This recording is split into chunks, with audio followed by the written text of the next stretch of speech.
Tales from the Manor. For classic and reimagined tales of horror, suspense, sci-fi, and a dabble of fantasy. Today's tale: Across the Moors.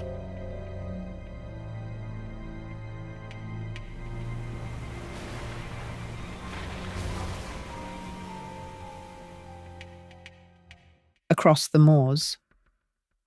It really was most unfortunate. Peggy had a temperature of nearly 100 and a pain in her side, and Mrs. Workington Bancroft knew that it was appendicitis. But there was no one whom she could send for the doctor. James had gone with the jaunting car to meet her husband, who had at last managed to get away for a week's shooting. Adolphe she had sent to the Evershams only half an hour before, with a note for Lady Ava. The cook could not manage to walk, even if dinner could be served without her. Kate, as usual, was not to be trusted. There remained Miss Craig. "Of course, you must see that Peggy is really ill," said she, as the governess came into the room in answer to her summons. "The difficulty is that there is absolutely no one whom I can send for the doctor." Mrs. Workington Bancroft paused.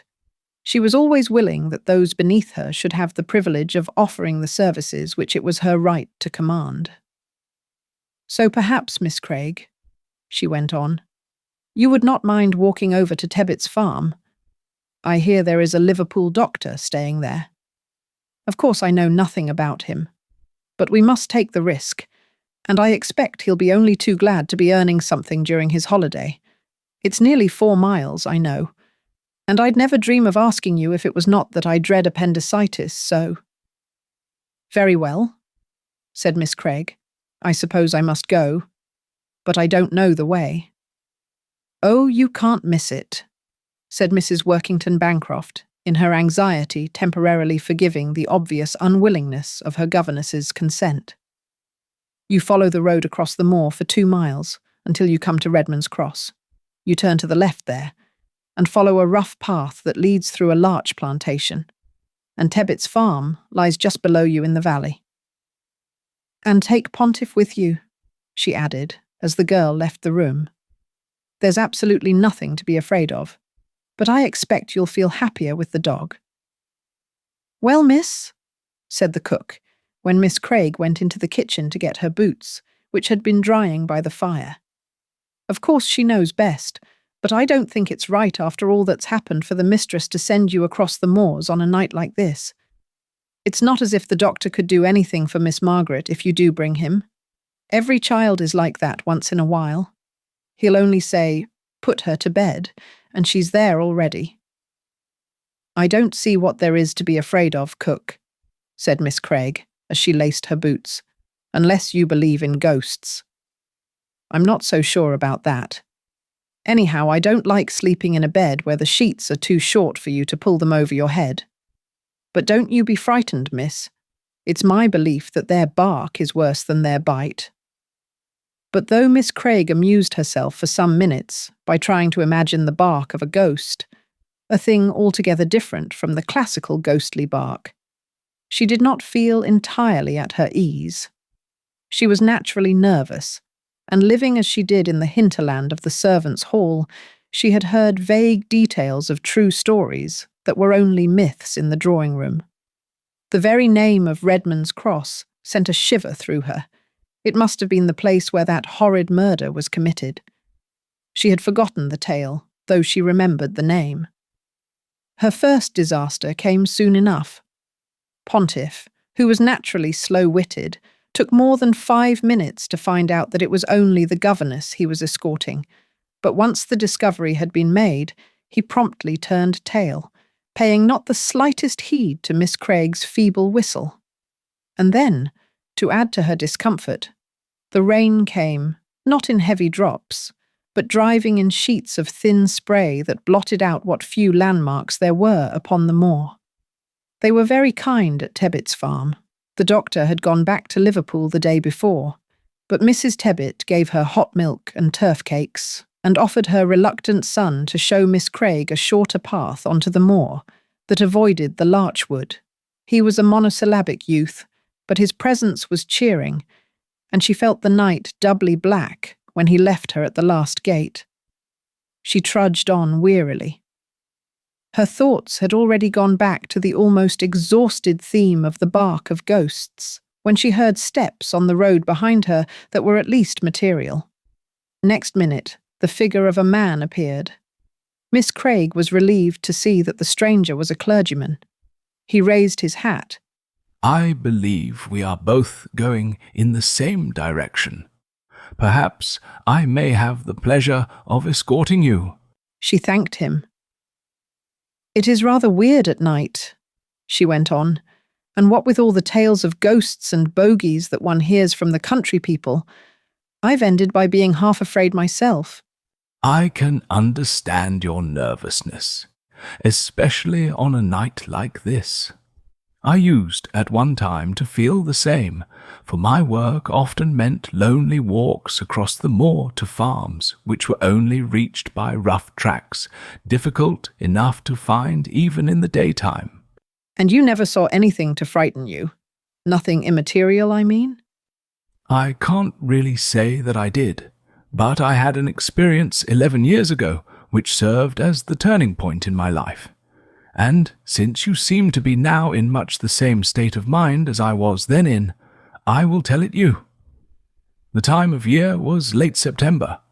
I had been over to Westendale to see an old woman who was dying, and then, just as I was about to start on my way home, word came to me of another of my parishioners who had been suddenly taken ill only that morning.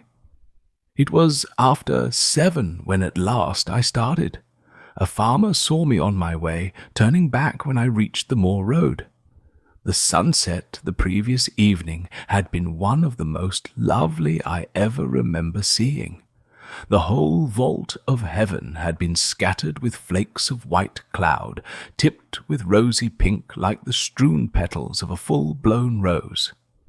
But that night all was changed. The sky was an absolutely dull slate colour, except in one corner of the west, where a thin rift showed the last saffron tint of the sullen sunset. As I walked, stiff and footsore, my spirits sank. It must have been the marked contrast between the 2 evenings, the one so lovely, so full of promise. The corn was still out in the fields spoiling for fine weather. The other so gloomy, so sad with all the dead weight of autumn and winter days to come. And then, added to this sense of heavy depression, came another different feeling, which I surprised myself by recognizing as fear. I did not know why I was afraid. The moors lay on either side of me, unbroken except for a straggling line of turf shooting butts that stood within a stone's throw of the road. The only sound I had heard for the last half hour was the cry of the startled grouse. "Go back! Go back! Go back!" But yet the feeling of fear was there, affecting a low centre of my brain through some little used physical channel. I buttoned my coat closer and tried to divert my thoughts by thinking of next Sunday's sermon. I had chosen to preach on Job. There is much in the old-fashioned notion of the book, apart from all the subtleties of the higher criticism that appeals to country people, the loss of herds and crops, the break-up of the family. I would not have dared to speak had not I too been a farmer. My own glebe land had been flooded 3 weeks before, and I suppose I stood to lose as much as any man in the parish. As I walked along the road, repeating to myself the first chapter of the book, I stopped at the 12th verse. "And the Lord said unto Satan, Behold, all that he hath is in thy power." The thought of the bad harvest, and that is an awful thought in these valleys, vanished. I seemed to gaze into an ocean of infinite darkness. I had often used, with the Sunday glibness of the tired priest, whose duty it is to preach 3 sermons in one day, the old simile of the chessboard. God and the devil were the players, and we were helping one side or the other. But until that night I had not thought of the possibility of my being only a pawn in the game, that God might throw away that the game might be won. I had reached the place where we are now. I remember it by that rough stone water trough, when a man suddenly jumped up from the roadside. He had been seated on a heap of broken road metal. "Which way are you going, governor?" he said. I knew from the way he spoke that the man was a stranger. There are many at this time of the year who come up from the south, tramping northwards with the ripening corn. I told him my destination. "We'll go along together," he replied. It was too dark to see much of the man's face, but what little I made out was coarse and brutal.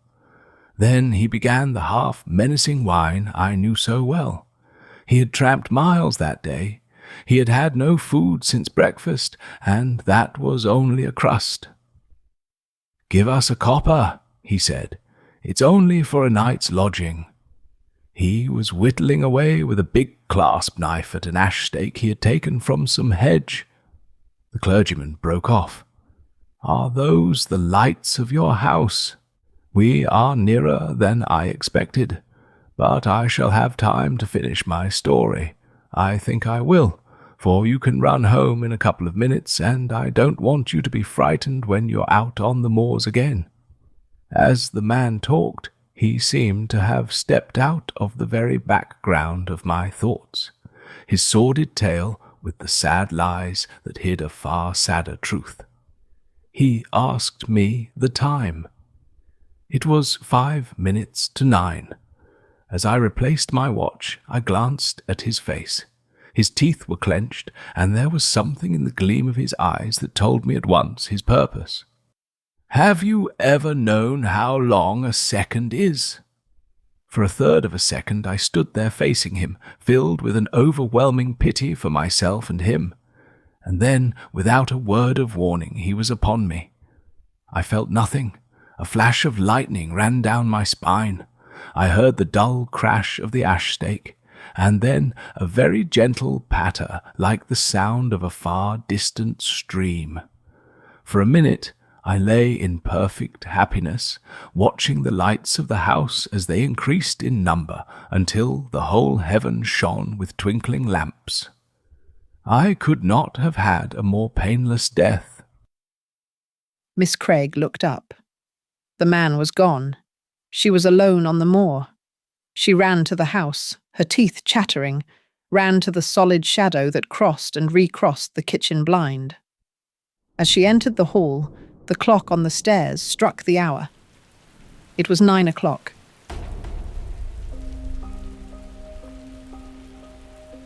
If you enjoyed this, please subscribe and share with another classic audiobook lover.